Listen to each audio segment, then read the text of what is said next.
नमस्कार साथियों, मैं अभिनंदन केवली आप सभी का अभिनंदन करता हूँ विद्यापत चैनल में। आज हम डिस्कस करेंगे मॉनेटरी पॉलिसीज़ के टूल्स के बारे में जो इंडियन गवर्नमेंट यूज़ करती है कंट्रोल करने के लिए इकोनॉमी को।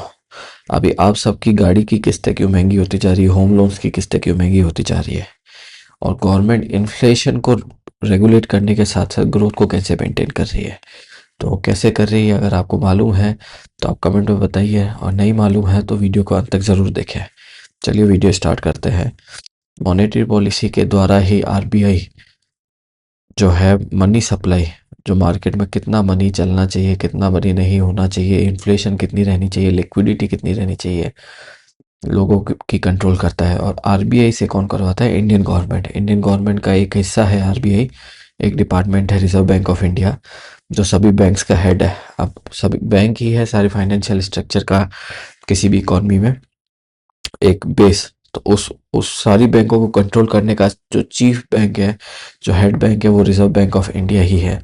तो reserve bank of India control करती है money supply. Reserve bank of India के पास ही अधिकार है कि वो मनी को प्रिंट कर सकती है, मनी को स्टैम्प कर सकती है। रिजर्व बैंक के अलावा किसी के पास नहीं है ये अधिकार, सिर्फ और सिर्फ मोनोपोली है इस केस में रिजर्व बैंक के पास में ही है। रिजर्व बैंक इसलिए करती है इतना मॉनेटरी टूल्स को यूज़, ताकि इन्फ्लेशन को कंट्रोल में लाया जा सके। इन्फ्लेशन को अपन हिंदी भाषा में बोलते हैं महंगाई। महंगाई का सीधा सीधा संबंध है लोगों की इनकम से। जितनी इस किसी भी प्रोडक्ट की रेट बढ़ेगी साल प्रति साल, उसी रेट से सभी लोगों की इनकम बढ़ेगी। तो इन्फ्लेशन को भी कंट्रोल किया जाए, ताकि कोई भी ऐसी मोनोपोली नहीं आए कि सभी के दाम बढ़ गए। प्राइस स्टेबिलिटी लाए मार्केट में, इकोनॉमिक ग्रोथ भी हो। ऐसा नहीं हो कि इनकम रुक गई, इन्फ्लेशन रुक गया, इनकम रुक गई तो इकोनॉमिक ग्रोथ भी नहीं हो रही। नहीं, बराबर डिमांड हो, सस्टेनेबल डिमांड हो। कैसे मेक श्योर करना है वो आरबीआई करती है अपने मॉनेटरी टूल्स के द्वारा। और फाइनेंशियल स्टेबिलिटी भी लोगों के जीवन में लेके आती है आरबीआई। क्वांटिटेटिव टूल्स और क्वालिटेटिव टूल्स, ये दो प्रकार के टूल्स है जो reserve bank of India use करती है अपना अपना कंट्रोल स्थापित करने के लिए मॉनेटरी पॉलिसीज़ के थ्रू। मतलब आप आसान शब्दों में ये समझिए कि मॉनेटरी पॉलिसीज़ के जो टूल्स है वो दो भागों में विभाजित है, क्वांटिटेटिव टूल्स और क्वालिटेटिव टूल्स। क्वालिटेटिव में आप जैसे इसके शब्द से समझे, क्वांटिटेटिव टूल्स मतलब एक एक्शन लेना, एक कड़ा निर्णय लेना। और क्वालिटेटिव टूल्स का मतलब समझाना, बुझाना। जैसे आजकल मोदी जी कर रहे हैं कि पेट्रोल कम जलाओ, और फॉरेन ट्रैवल मत करो, और गोल्ड मत परचेज करो। तो इस प्रकार से कुछ क्वालिटेटिव टूल्स भी होता है, कुछ क्वांटिटेटिव टूल्स भी होता है। तो क्वांटिटेटिव टूल्स में है repo rate, CRR, SLR, OMO और बैंक रेट। क्वांटिटेटिव मेथड का सबसे इम्पोर्टेंट टूल जो है वो रेपो रेट है।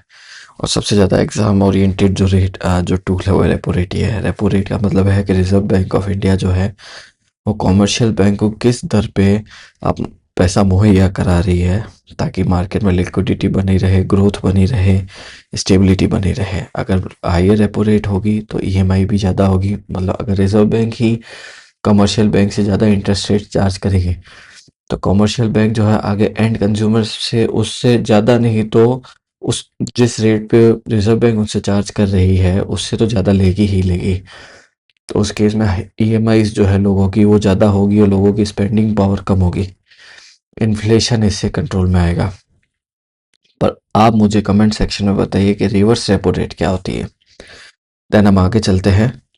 सीआरआर और एसएलआर, यह भी एक महत्वपूर्ण टूल्स है मॉनेटरी पॉलिसी के, जिसके थ्रू आरबीआई अपना कंट्रोल एस्टेब्लिश करती है। सीआरआर मतलब cash reserve ratio, minimum balance जो है हर एक कॉमर्शियल बैंक को in the form of cash, मतलब कैश के माध्यम से मिनिमम बैलेंस हर एक कॉमर्शियल बैंक को आरबीआई के पास रिजर्व रखना पड़ता है in case of any emergency.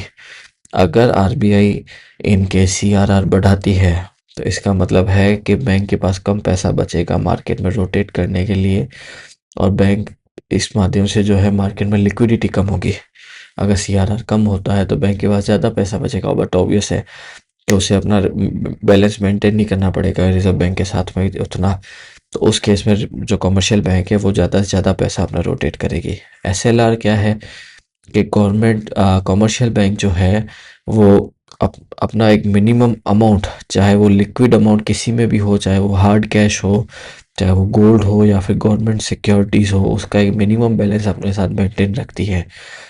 जो मेन डिफरेंस है वो यही है कि सीआरआर जो है वो रिजर्व बैंक ऑफ इंडिया के साथ मेंटेन किया जाता है, मतलब वो पैसा कमर्शियल बैंक को आरबीआई में डिपॉजिट कराना पड़ता है, जबकि एसएलआर जो है वो रिजर्व कमर्शियल बैंक जो है वो अपने खुद के बैंक के अंदर ही है वो बैलेंस मेंटेन रखती है। तो ये मेन डिफरेंस है सीआरआर और एसएलआर के बीच में।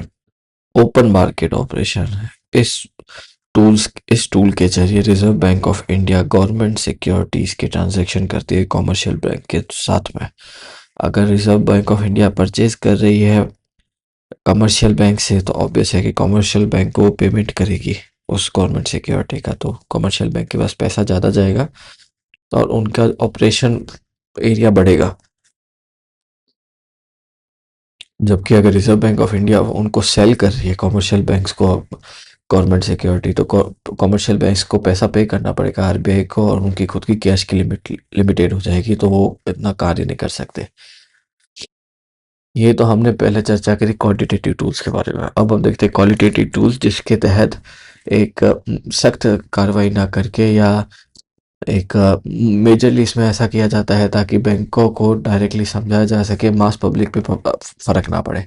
मोरल सुएशन मतलब कि रिजर्व बैंक ऑफ इंडिया जो है वो कमर्शियल बैंक्स को डरा रही है, धमका रही है, उनको कॉन्सिक्वेंसेस समझा रही है, पर उन पे कोई भी लीगल एक्शन का दबाव नहीं है, वो अपना कार्य इसी तरीके से चला रही है। क्रेडिट रेशनिंग में reserve bank of India suggest करता है कमर्शियल बैंक्स को, चाहे वो प्राइवेट बैंक है चाहे पब्लिक बैंक है, कि कौन से सेक्टर को ज़्यादा पैसा देना है लोन में, कौन से सेक्टर को कम पैसा देना है। ये क्रेडिट रेशनिंग इसे कहते हैं। और डायरेक्ट एक्शन मतलब अगर किसी कमर्शियल बैंक ने अगर कोई नियम का उल्लंघन किया है तो उसके ऊपर पेनल्टी लगेगी, उसके ऊपर एक्शन लिया जाएगा, उसके ऊपर बैन लगेगा, जैसा कि जनरली हम पनिशमेंट कहते हैं अपने कॉमन लैंग्वेज में। आज की तारीख में जो इंडियन गवर्नमेंट का टारगेट है इन्फ्लेशन का, वो 4% तक लाने का है। 2026 से 2031 का ये टारगेट है, और टॉलरेंस बैंड रखा है 2% का प्लस माइनस। अब प्रीलिम्स के लिए आप ये ऐसा समझिए कि सबसे ज़रूरी आप ये समझे रेपो रेट क्या होती है, रिवर्स रेपो रेट क्या होती है। रेपो रेट है आरबीआई जो पैसा लैंड करता है प्राइवेट बैंक को, ठीक है। और ओपन मार्केट ऑपरेशंस क्या है कि लिक्विडिटी कंट्रोल होती है इस ओपन मार्केट ऑपरेशंस के through via selling and purchasing government securities. धन्यवाद दोस्तों, अगर आपको वीडियो उपयोगी लगा हो तो लाइक करें, शेयर करें, सब्सक्राइब करें। मिलते हैं आपसे अगले वीडियो में, तब तक के लिए बेस्ट ऑफ लक।